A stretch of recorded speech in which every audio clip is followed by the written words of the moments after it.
রাসায়নিক মজুদের কারণেই চকবাজারে ভয়াবহ আগুন, জানালো তদন্ত কমিটি। যে কেমিক্যালগুলো ছিল প্রত্যেকটাই আগুনকে আরো প্রভোগেট করতে, আরো বাড়ায় দিতে সহযোগিতা করেছে। পুড়ে যাওয়া ওয়াহেদ মঞ্জিলে এখনো শত শত রাসায়নিক কন্টেইনার। আগুনের ঘটনায় এখনো নিখোঁজ অনেকেই, হাসপাতালে শনাক্তের অপেক্ষায় 21 মরদেহ, চলছে ডিএনএ পরীক্ষা।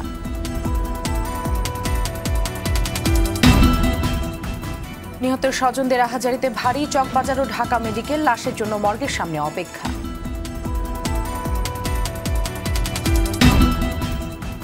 এবং কিছু লোক ক্ষমতার লোভে সাধারণ মানুষের ভাগ্য নিয়ে ছিনিমিনি খেলে, আন্তর্জাতিক মাতৃভাষা দিবসের আলোচনায় প্রধানমন্ত্রী।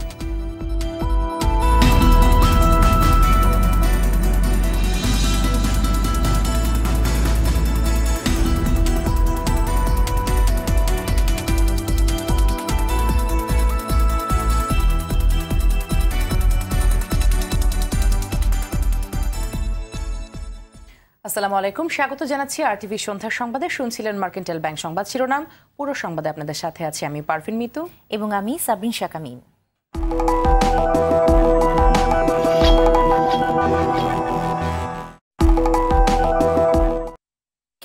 এবারে বিস্তারিত। চকবাজারে চড়িহাট্টায় ভয়াবহ আগুনে সবচেয়ে ক্ষতিগ্রস্ত যে ভবন, সেই ওয়াহেদ মঞ্জিলে মিলল রাসায়নিক দ্রব্যের বিপুল মজুদ। দুপুরে দক্ষিণ সিটি কর্পোরেশনের কর্মকর্তা ও ফায়ার সার্ভিস সদস্যদের নিয়ে গড়া তদন্ত দল ভবনটি পরীক্ষা করতে গিয়ে বিষয়টি আবিষ্কার করেন। তদন্ত শেষে তারা জানান, ভবনগুলোকে নানাভাবে পরিদর্শন এবং দুর্ঘটনার নমুনা সংগ্রহ করে পরীক্ষা নিরীক্ষার পর দোষীদের বিরুদ্ধে ব্যবস্থা নেওয়া হবে। আরও জানাচ্ছেন মুজাহিদ আহসান। রাজধানীর চকবাজারে আগুনে পুড়ে যাওয়া ভবনগুলো সরেজমিনে দেখতে শুক্রবার সকালে আসেন ঢাকা দক্ষিণ সিটি কর্পোরেশনের তদন্ত কমিটির 11 সদস্য, যাদের মধ্যে ফায়ার সার্ভিস ও বুয়েটের সদস্যরাও ছিলেন। এর মধ্যে সবচেয়ে ক্ষতিগ্রস্ত ওয়াহেদ মঞ্জিলের কাঠামোগত অবস্থা দেখার এক পর্যায়ে তারা যান বেসমেন্ট ফ্লোরে। সেখানে গিয়ে তারা পান রাসায়নিক দ্রব্যের বিশাল মজুদ।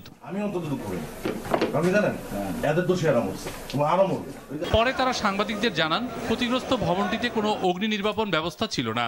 মজুদ থাকা রাসায়নিক বিস্ফোরিত হলে পুরো এলাকার অবস্থা আরো ভয়াবহ হতে পারত।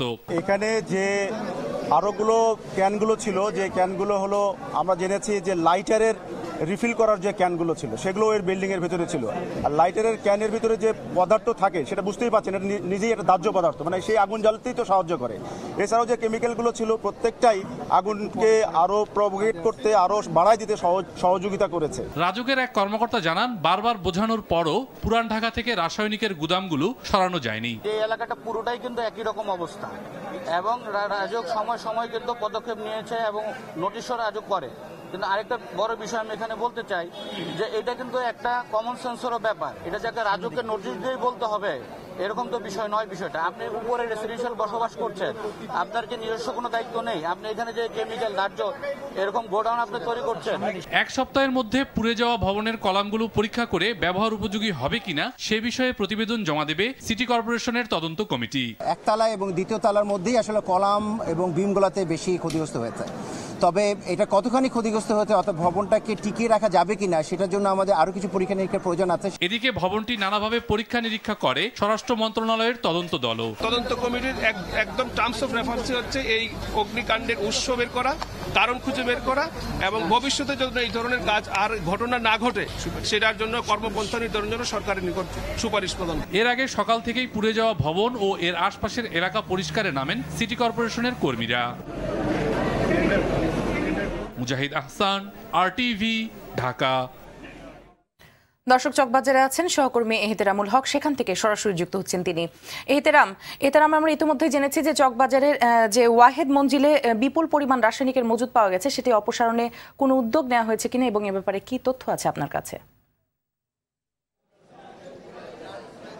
জি মিতু, আপনি যেমনটি বলছিলেন, আসলে এই ওয়াহেদ ম্যানশনে যে অগ্নিকাণ্ডের ঘটনা ঘটে তারপরে কিন্তু আজকে সিটি কর্পোরেশন এবং ফায়ার সার্ভিস যখন এখানকার এই ধ্বংসস্তূপ সরানোর কাজ শুরু করে আজকে বেলা 12টার পরেই আসলে এখানে এই ওয়াহিদ ম্যানশনের নিচে যে বেসমেন্ট রয়েছে সেখানে যে একটি গোডাউন রয়েছে এবং সেই গোডাউনটি ভর্তিতে সেখানে কেমিক্যাল এবং অন্যান্য দাহ্য পদার্থ রয়েছে, সেগুলো কিন্তু আমরা বিকেলের পরে এসেও দেখেছি এবং সেখানে সে অবস্থায় আছে। আসলে এখন পর্যন্ত সেখান থেকে হটানো হয়নি এবং আপনাকে আপনাকে জানিয়ে রাখি যে এই ওয়াহেদ ম্যানশনের আশপাশে যে চুরিহাটার মোড়টি রয়েছে, এই গলির রাস্তাগুলো, এটি আসলে জনসাধারণের জন্য বন্ধ রাখার চেষ্টা করছে আইন শৃঙ্খলা বাহিনী। তবে ব্যাপক সংখ্যক উৎসুক জনতার জন্য হিমশিম খেতে হচ্ছে, আমরা কিন্তু এটাই লক্ষ্য করেছি। এবং আপনি এখন লক্ষ্য করছেন কিছুক্ষণ আগে কিন্তু এখান থেকে এই সাধারণ জনগণকে সরানো হয়েছে এবং এই এলাকাটির কিন্তু বিদ্যুৎ নেই, পুরোপুরি অন্ধকারে আছে। এবং গতকালকে আমরা দেখেছিলাম যে সন্ধ্যার পরে এখানে সিটি কর্পোরেশন থেকে বড় বড় লাইট দিয়ে দেওয়া হয়েছিল, কিন্তু আজকে সেরকম একটি অবস্থা নেই। আপনি দেখতেই পাচ্ছেন আমার পেছনে বেশ কিছু পুরনো গাড়ি, যে গাড়িগুলো পোড়া অবস্থায় রয়েছে। এখানে একটি যানজটে তৈরি হয়েছিল অগ্নিকাণ্ডের সময়, সে কারণে প্রায় 30টির উপরে রিক্সা এবং 20-25টির মতো মোটরসাইকেল, 2টি প্রাইভেট কার এবং 2টি ছোট ট্রাকগুলো রয়েছিল সেগুলো পুড়ে গেছে। এবং আমরা লক্ষ্য করেছি যে এই যে মোটরসাইকেল এবং রিক্সায় ছিল সেখানেও কিন্তু বেশ কিছু যাত্রী ছিলেন, তাদের স্বজনরা কিন্তু খোঁজাখুঁজি করছেন, এখনো অনেকজনকে কিন্তু তারা খুঁজে পাচ্ছেন না, সন্ধানের জন্য আসছেন। এরকমই এখানে তারা স্বজনরা এসেছিলেন তাদের ছবি এবং তাদের নাম সম্বলিত নিয়ে খোঁজ খবর নেওয়ার জন্য। এবং আপনাকে জানিয়ে রাখি যে এই ওয়াহেদ ম্যানশনটি যেটি রয়েছে এটিতে কিন্তু এখনও ভেতরে প্রচুর সংখ্যক কিন্তু যেই পারফিউমের বোতলগুলো রয়েছে কাঁচের এবং লোহার, সেগুলো রয়েছে। এবং এখানে সিটি কর্পোরেশনের টিম এখনও পর্যবেক্ষণ করছেন সেগুলো। এবং আসলে এই অগ্নিকাণ্ডের কী কারণ সেটি তারা খতিয়ে দেখছেন। এই খতিয়ে দেখার ক্ষেত্রে আসলে 2-3টি তদন্ত কমিটি গঠন করা হয়েছে, তারা 2-1 দিনের মধ্যেই দেবেন। আর আস্তে আস্তে আসলে এখানে তাদের আজকে যে কার্যপ্রণালী সেটিও শেষ হয়ে এসেছে। এখন শুধুমাত্র এখানে আইন শৃঙ্খলা বাহিনী এটিকে পুরোপুরি নিরাপত্তার মধ্যে রেখে দিয়েছে। তো আমার কাছে আসলে এই চুরিহাটার মোড় থেকে যে ওয়াহিদ ম্যানশনের অগ্নিকাণ্ডের খবরের সর্বশেষ তথ্য এই ছিল। মিতু। এহেতেরাম, ধন্যবাদ আপনাকে। দর্শক, এতক্ষণ চকবাজার থেকে আমাদের সাথে যুক্ত হয়েছিলেন এহেতেরামুল হক। পুরান ঢাকার চকবাজার অগ্নিকাণ্ডের ঘটনায় 67 জনের মরদেহ পাওয়া গেলেও এখনও নিখোঁজ রয়েছেন অনেকেই। ঢাকা মেডিকেল সহ বেশ কয়েকটি হাসপাতালে থাকা 21টি মরদেহ শনাক্ত না হওয়ায় স্বজনদের ডিএনএ পরীক্ষার জন্য নমুনা সংগ্রহ করছে পুলিশের অপরাধ তদন্ত বিভাগ সিআইডি। এদিকে ঢাকা মেডিকেলের বার্ন ইউনিটে ভর্তি হওয়া দগ্ধদের দেখতে গিয়ে সড়ক পরিবহন ও সেতুমন্ত্রী ওবায়দুল কাদের জানান, তদন্ত শেষ হলে জড়িতদের বিরুদ্ধে ব্যবস্থা নেওয়া হবে। বিস্তারিত জানাচ্ছেন সোহেল রানা।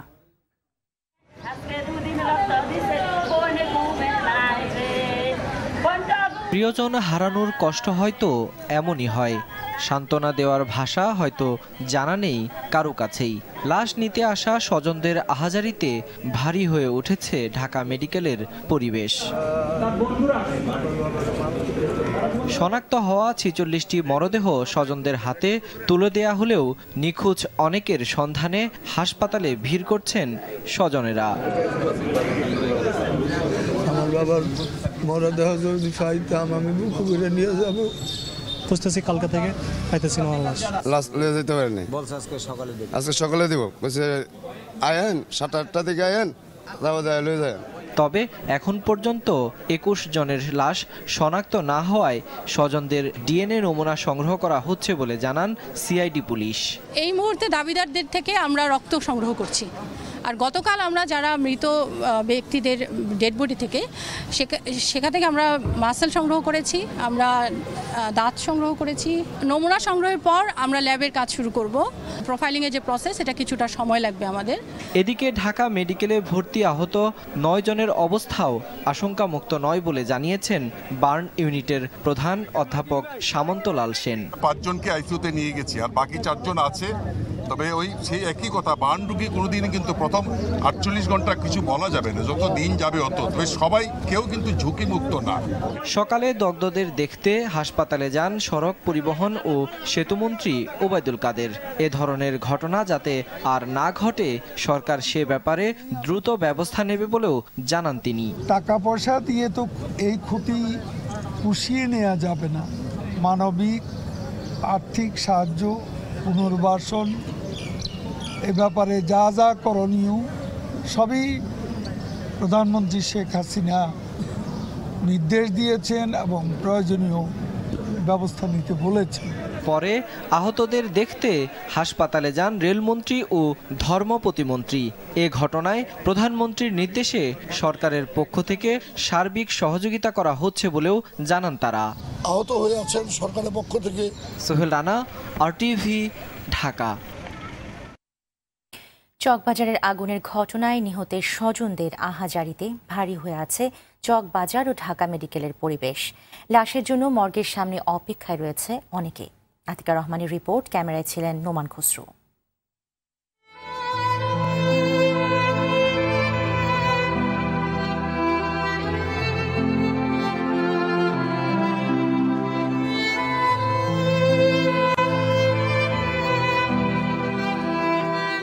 চকবাজারে চুরিহাট্টা এলাকার বাতাসে এখন কেবলই লাশের গন্ধ।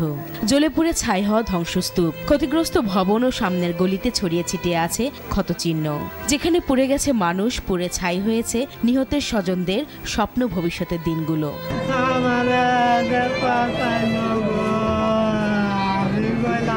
স্বজনদের কান্নার বিলাপে ভারী হয়ে উঠেছে ঢাকা মেডিকেল কলেজ হাসপাতাল।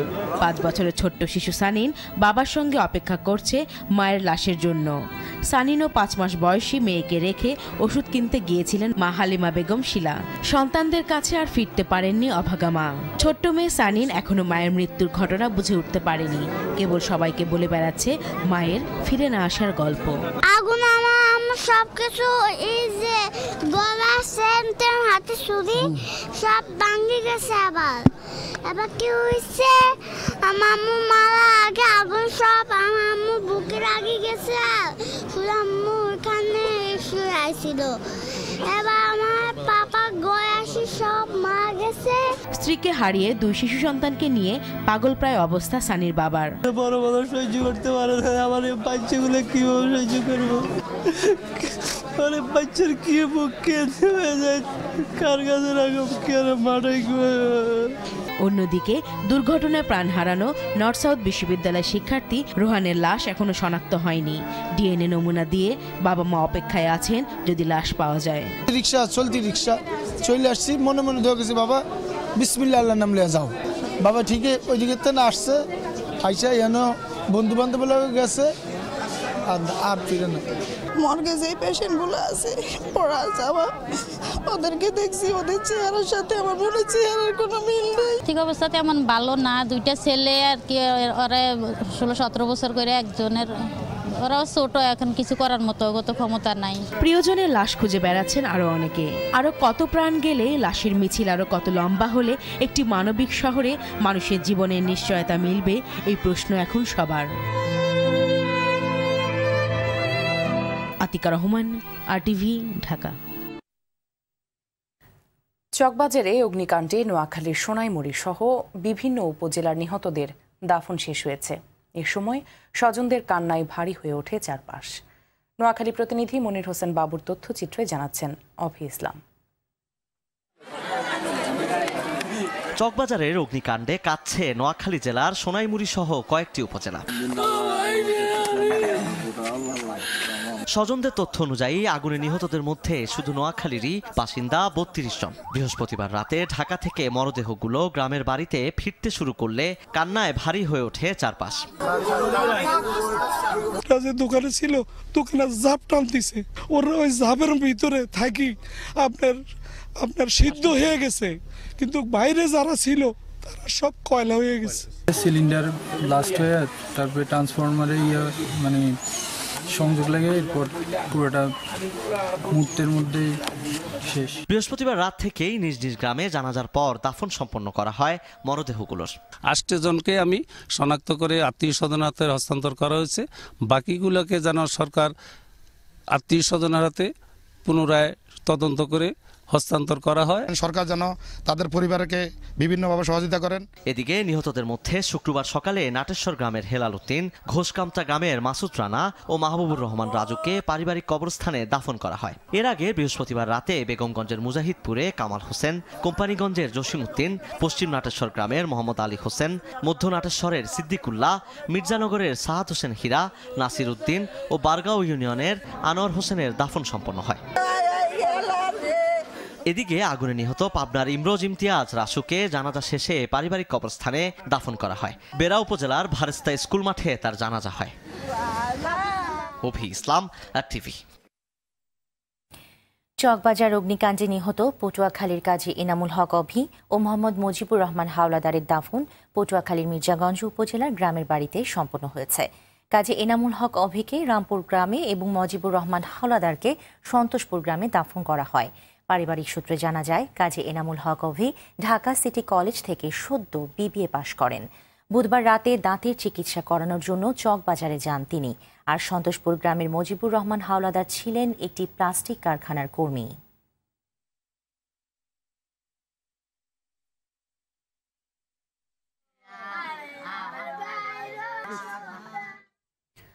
প্রধানমন্ত্রী শেখ হাসিনা বলেছেন, জনগণের বিশ্বাসের মূল্য দিয়ে উন্নয়নের ধারাবাহিকতা ধরে রাখবে তার সরকার, যার ছোঁয়া পাবে তৃণমূলের প্রতিটি মানুষ।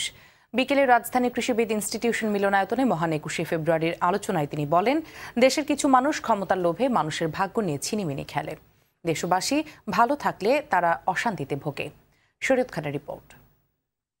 যারা নিহত হয়েছেন তাদের সবার স্মরণে দাঁড়িয়ে ১ মিনিট নীরবতা পালন করার জন্য বিনীত অনুরোধ জানাচ্ছি। আন্তর্জাতিক মাতৃভাষা দিবসের পরদিন ২১শে স্মরণে আওয়ামী লীগের এই আলোচনা সভা। শুরুতেই ভাষা শহীদ ও পুরান ঢাকায় অগ্নিকাণ্ডের ঘটনায় নিহতদের স্মরণে ১ মিনিট নীরবতা পালন করা হয়। বক্তব্যের শুরুতে চকবাজারের অগ্নিকাণ্ডের ঘটনায় হতাহতের আত্মার মাগফিরাত কামনা ও শোক সন্তপ্ত পরিবারের প্রতি সমবেদনা জানান আওয়ামী লীগ সভাপতি শেখ হাসিনা। যে দুর্ঘটনা ঘটেছে অগ্নিকাণ্ডে, সে অগ্নিকাণ্ডে যারা মৃত্যুবরণ করেছে তাদের আত্মার মাগফিরাত কামনা করি, আত্মার শান্তি চাই। সেই সাথে সাথে যারা এখনও অগ্নিদগ্ধ তাদের দ্রুত আরোগ্য কামনা করি। শোক সন্তপ্ত পরিবারের প্রতি আমার সহমর্মিতা জানাই। প্রধানমন্ত্রী বলেন, বাংলা ও বাঙালির যা কিছুই অর্জন সবকিছুই সংগ্রামের মধ্য দিয়ে এসেছে। ৫৬ সালে আওয়ামী লীগ যখন সরকারে আসে তখনই প্রথম পাকিস্তানের শাসনতন্ত্র রচনা করা হয় এবং সেখানে বাংলাকে রাষ্ট্রভাষার মর্যাদা দেওয়া হয়। কাজে আমরা সংগ্রামের মধ্য দিয়েই কিন্তু আমাদের এই দাবিটা অর্জন করতে পেরেছি, মায়ের ভাষায় কথা বলার দাবি পেয়েছি। দেশের মানুষের আস্থার মর্যাদা দিতে উন্নয়নের ধারা অব্যাহত রাখার ঘোষণা দেন প্রধানমন্ত্রী শেখ হাসিনা। আর এই আলোর পথে যে যাত্রা শুরু হয়েছে সেই যাত্রা কেউ রুখতে পারবে না বলেও জানান তিনি। দেশকে যে স্বাধীনতা এনে দিয়েছেন জাতির পিতা, সেই স্বাধীনতার সুফল যেন বাংলাদেশের প্রতিটি মানুষের ঘরে ঘরে পৌঁছে যায়, আমরা সেইভাবেই দেশকে ইনশাল্লাহ গড়ে তুলব। একেবারে তৃণমূলের সেই গ্রামের মানুষটাও একটা নাগরিক সুবিধা পাবে, উন্নত জীবন পাবে, সুন্দরভাবে বাঁচবে, সেটাই আমাদের লক্ষ্য। শেখ হাসিনা বলেন, যারা মানুষ পুড়িয়ে হত্যা করেছে, মনোনয়ন বাণিজ্য করেছে, তাদের থেকে মানুষ মুখ ফিরিয়ে নিয়েছে বলেই নির্বাচনে তাদের ভরাডুবি হয়েছে। যখন কোনো অসাংবিধানিক সরকার ক্ষমতা আসে তখন এই গোষ্ঠীটা খুব তৃপ্তির সাথে থাকে, তখন আবার তাদের মূল্য বেড়ে যায়। মানে জনগণের মূল্যে তাদের কাছে কিছু না, নিজের ক্ষমতা যেতে পারলে বা ক্ষমতার একটু বাতাস পেলে সেই বাতাসটুকুর আশায় তারা বাংলাদেশের মানুষের ভাগ্য নিয়ে সবসময় ছিনিমিনি খেলার ব্যস্ত থাকে। যারা নির্বাচন নিয়ে এই ধরনের মানে ব্যবসা করেছে, ট্রেড করেছে, বাণিজ্য করেছে, অকশনে দিয়েছে, তারা জেতার স্বপ্ন দেখে কিভাবে আর জিতবে কিভাবে। সবথেকে বড় কথা যে যুদ্ধ অপরাধী জামাত যারা নিবন্ধিত না তাদেরকেও নমিনেশন দেওয়াতে জনগণ মুখ ফিরিয়ে নিয়েছে। ২০৪১ সালের মধ্যে বাংলাদেশ দক্ষিণ এশিয়ায় একটি শান্তিপূর্ণ ও সমৃদ্ধশালী দেশ হবে বলেও জানান প্রধানমন্ত্রী শেখ হাসিনা। ২০০৮ নির্বাচনে জনগণ আমাদের ভোট দেয়। শরীয়ত খান, RTV, ঢাকা। ঐক্যবদ্ধ হয়ে স্বৈরাচারের হাত থেকে দেশকে উদ্ধার করে স্বাধীনতার ৫০ বছর পূর্তিতে জনগণের হাতে তুলে দিতে সংগ্রাম করবে জাতীয় ঐক্যফ্রন্ট, এমন ঘোষণা দিয়েছেন ফ্রন্টের প্রধান ডক্টর কামাল হোসেন। খালেদা জিয়ার মুক্তির সংগ্রাম করার কথাও জানান তিনি। আর মির্জা ফখরুল ইসলাম আলমগীর বলেছেন, চকবাজারের মর্মান্তিক ঘটনার দায় এড়াতে পারে না সরকার। হাইকোর্ট মিলনায়তনে গণশুনানি অনুষ্ঠানে এসব কথা বলেন তারা। মাইদুর রহমান রুবেল জানাচ্ছেন বিস্তারিত। একাদশ জাতীয় সংসদ নির্বাচনে কারচুপির অভিযোগ তুলে দেশে প্রথমবারের মতো গণশুনানির আয়োজন করে জাতীয় ঐক্যফ্রন্ট। সকাল 10টায় শুরু হয়ে বিকেল 5:30 পর্যন্ত চলে গণশুনানি। মাঝে 1.5 ঘন্টা ছিল নামাজ ও খাবার বিরতি। 7 সদস্যের বিচারক প্যানেল প্রার্থীদের অভিযোগ শুনে তা লিপিবদ্ধ করেন। ফ্রন্টের শীর্ষ নেতা ডক্টর কামাল হোসেন বলেছেন, গণশুনানি জনগণের জন্য, সকল অনিয়মের বিচার হবে ট্রাইব্যুনালে। অনুষ্ঠানে সারা দেশের প্রার্থীরা তাদের আসনে নির্বাচনের অনিয়মের চিত্র তুলে ধরেন। বলেন, নির্বাচন নিয়ে প্রতিপক্ষের নির্যাতনের কথা। প্রশাসনের নির্বাচনের জন্য এত আয়োজনের প্রয়োজন ছিল না বলে মনে করেন ডক্টর কামাল হোসেন। নির্বাচনের নামে এটা করার তো কোনো প্রয়োজন ছিল না। এটা কে বাধ্য করেছে কাউকে যে একটা প্রশাসন এরকম টাকা পয়সা কি ব্যয় হয়েছে সে তো আমরা হিসাবের বাইরে আছে, মানে আনুষ্ঠানিকভাবে বাজেটের বাইরে যেটা অপচয় হয়েছে ভোট কেনার জন্য, দুর্নীতিকে মানে প্রশ্রয় দেওয়ার জন্য, সেগুলো বাদ দিলাম। এইগুলো অপচয়ের তো কোনো প্রয়োজন ছিল না। বিএনপি মহাসচিব মির্জা ফখরুল ইসলাম আলমগীর বলেছেন, ভোট ডাকাতির পর কারোর উপর নিয়ন্ত্রণ নেই সরকারের উদাসীনতার কারণে দেশে একের পর এক দুর্যোগ নেমে আসছে বলেও মনে করেন তিনি। এই যে ঘটনাগুলো ঘটছে এর সবকিছুর মূলে রয়েছে দেশে কোনো গণতন্ত্র নেই। গণতন্ত্র নেই বলেই আজকে এই ধরনের একটা পরিবেশ সৃষ্টি হয়েছে। কোনো জবাবদিহিতা নেই কারো কাছে, কাউকে কোনো জবাবদিহিতা করতে হয় না। মানুষ মেরে ফেললেও জবাবদিহি করতে হয় না, পুড়িয়ে দিলেও জবাবদিহি করতে হয় না, ডাকাতি করলেও জবাবদিহি করতে হয় না। চকবাজারে মর্মান্তিক অগ্নিকাণ্ডে নিহতদের স্মরণে শোক পালন করে গণশুনানিতে অংশ নেয়া নেতাকর্মীরা। মাইদুর রহমান রুবেল, আরটিভি, ঢাকা। দায়িত্বশীল ভূমিকা রাখার পরিবর্তে বিএনপি সবকিছুতে সরকারের দিকে আঙুল তুলে কথা বলে, এমনটি জানিয়েছেন তথ্যমন্ত্রী হাসান মাহমুদ। সকালে রাজধানীর শিল্পকলায় শিল্পী গোষ্ঠীর সাধারণ সভায় সাংবাদিকদের এক প্রশ্নের জবাবে তিনি এমন মন্তব্য করেন। এই সময় তিনি ঐক্যফ্রন্টের গণশুনানি নিয়ে মন্তব্য করে বলেন, যখন দেশের মানুষ শোকাহত তখন বিএনপি গণশুনানির নামে নাটক পঞ্চায়েত করছে। আমাদের আগামী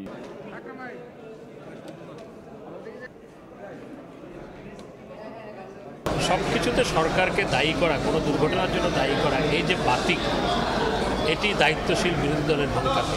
গণশুনানির নামে যে তারা একটা নাটক মঞ্চায়ন করছে, দেশের মানুষ যখন শোকাহত, এমন একটি ঘটনা ঘটল, 70 জনের বেশি মানুষ নিহত হলো, তখন তারা এই রাজনৈতিক কর্মসূচি নামে গণশুনানি করা, এটি দায়িত্বহীন বিরোধী দল ছাড়া অন্য কারো পক্ষে এটা করা সম্ভব না। কয়েক জেলায় কথিত বন্দুকযুদ্ধে 6 জন নিহত হয়েছেন। উদ্ধার করা হয়েছে ইয়াবা ও অস্ত্র গোলাবারুদ। গতরাতে ময়মনসিংহ শহরের ত্রিশাল বাসস্ট্যান্ডে পুলিশের সঙ্গে মাদক ব্যবসায়ীদের কথিত বন্দুকযুদ্ধ হয়। এতে আব্দুর রশিদ নামে এক সন্দেহভাজন মাদক ব্যবসায়ী নিহত হন। কুমিল্লার তিতাসে পুলিশের সঙ্গে কথিত বন্দুকযুদ্ধে মোহাম্মদ আলামিন নামে সন্দেহভাজন ডাকাত নিহত হন। একটি রিভলভার, এলজি ও 5 রাউন্ড কার্তুজ উদ্ধারের কথা জানিয়েছে পুলিশ। কক্সবাজারের টেকনাফে বিজিবি ও র্যাবের সঙ্গে কথিত বন্দুকযুদ্ধে মারা গেছেন 2 জন। এদের একজন ইয়াবা কারবারি, অন্যজন সন্দেহভাজন ডাকাত। খুলনা নগরীর নিরালা কবরস্থান এলাকায় পুলিশের সঙ্গে কথিত বন্দুকযুদ্ধে মারা গেছেন সন্দেহভাজন মাদক ব্যবসায়ী। অন্যদিকে রাজধানী গেন্ডারিয়ায় কথিত বন্দুকযুদ্ধে সন্দেহভাজন মাদক ব্যবসায়ী হযরত আলী নিহত হয়েছেন।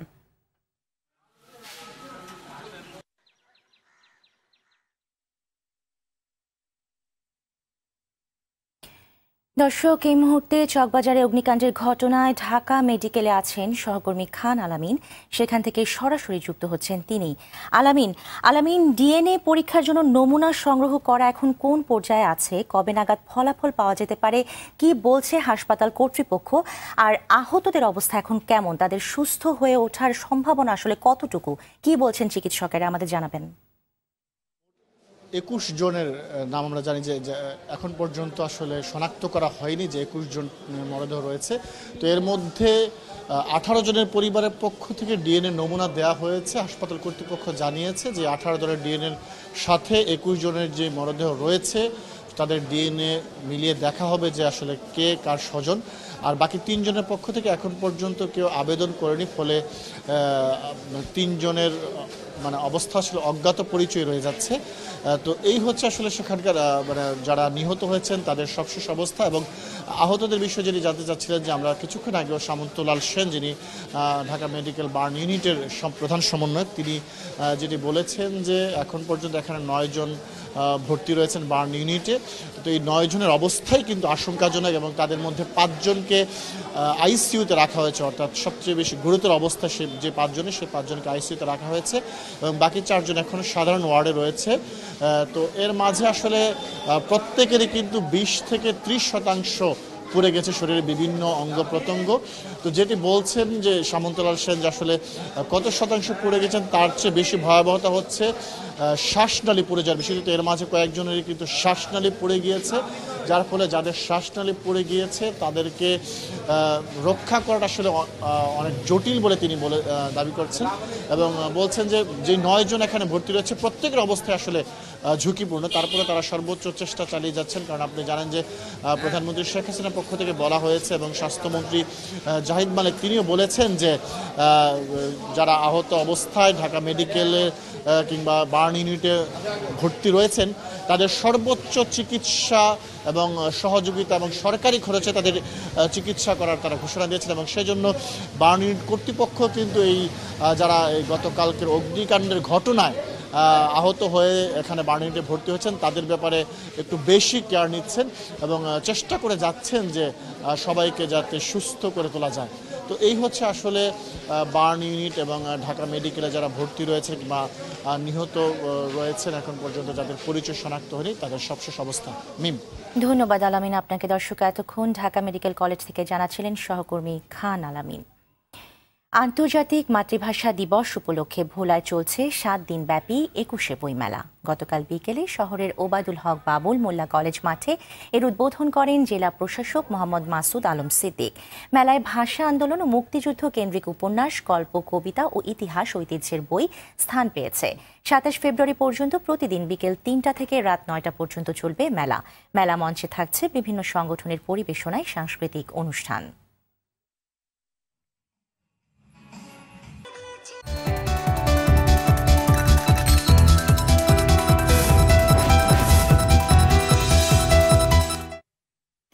মধুমতি ব্যাংক বাণিজ্য সংবাদ।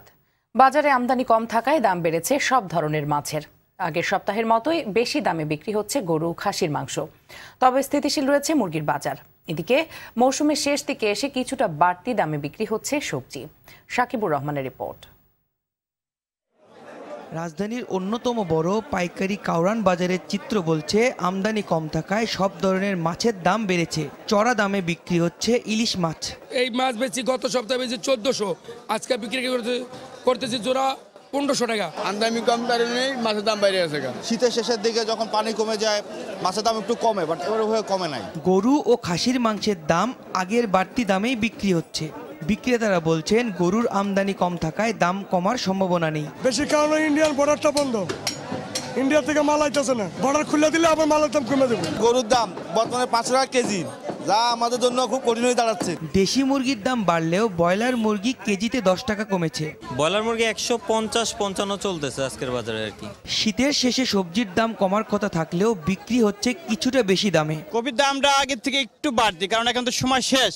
কিছু মালের দাম হলো যেটা নতুন আঙ্কে মাছ, সেটা দাম বেশি। এই শীতের সবজিগুলো হঠাৎ করে দাম বেড়ে যাওয়া শুরু করেছে আর কি, যেটা হয়তো আর একটু পরে মার্চের দিকে বাড়ে। তবে চালের বাজার আছে আগের মতোই, যদিও বিক্রেতারা বলছেন কিছুদিনের মধ্যেই দাম কমবে। কিছুটা এখনো বাড়তে আছে, তবে আশা করি এটা আপনার সামনে আমাদের তো এরই মৌসুম আছে, ওই সিজন আসলে আবার পুরোটাই নিচে নেমে আসবে। এদিকে ভোজ্য তেলের দাম বেড়েছে লিটারে 4 টাকা, আর সাদা এলাচের দাম কেজিতে বেড়েছে 200 টাকা। 100 টাকা, আগে ছিল 96 টাকা। মশলা বাজার যেমন এলাচির দামটা বেশি, এলাচি আগে ছিল 1600 টাকা, এখন 850 টাকা কেজি। আর তেলের দামও বাড়ে, চাইলের দামও বাড়ে। এই কিছুদিন আগে 70 টাকা কেজি খাওয়া লাগছে। সাকিবুর রহমান, RTV, ঢাকা। রপ্তানি বৃদ্ধির লক্ষ্যে থার্ড পার্টি সার্টিফিকেশনের উপর জোর দিতে বিএসটিআই এবং কেজিএস কোয়ালিটি অ্যাকশনের আয়োজনে 5 দিন ব্যাপী অনুষ্ঠিত হচ্ছে IRCA-CQI সার্টিফাইড ISO 9001-2015 স্ট্যান্ডার্ডের লিড অডিটর কোর্স।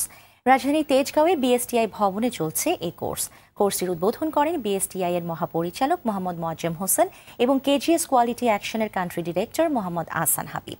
এই লিড অডিটর কোর্সে বিএসটিআই ও দেশি বিদেশি এবং বহুজাতিক কোম্পানির কর্মকর্তারা অংশগ্রহণ করেন। এই কোর্স থেকে প্রশিক্ষিত এবং লাইসেন্স প্রাপ্ত অডিটররা থার্ড পার্টি সার্টিফিকেশন অডিট কার্যক্রম পরিচালনা করতে পারবেন। 19 ফেব্রুয়ারি শুরু হওয়া এই কোর্স শেষ হবে 23 ফেব্রুয়ারি। শেষ করছি সন্ধ্যার সংবাদ। শেষ করার আগে মার্কেন্টাইল ব্যাংক শিরোনামগুলো আরও একবার।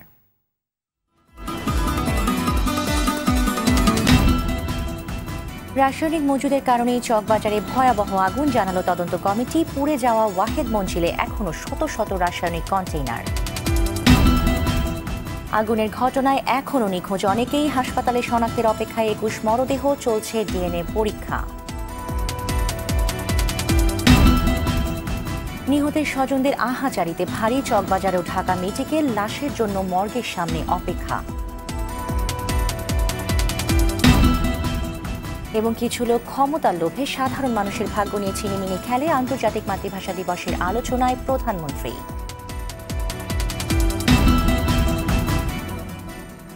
সন্ধ্যা সংবাদ এ পর্যন্তই। RTV সবশেষ সংবাদ জানতে যে কোনো মোবাইল ফোন থেকে 24141 নম্বরে ডায়াল করুন। আর মোবাইল ফোনের সংবাদ দেখতে অ্যাপ স্টোর, গুগল প্লে বা উইন্ডোজ স্টোর থেকে ডাউনলোড করুন RTV অ্যাপস। এছাড়াও তাৎক্ষণিক ও বিনোদন সংবাদ জানতে বিশ্বের যে কোনো প্রান্ত থেকে ভিজিট করুন facebook.com/RTV অনলাইন এবং youtube.com/RTV ডিজিটালস। ধন্যবাদ সবাইকে। ধন্যবাদ।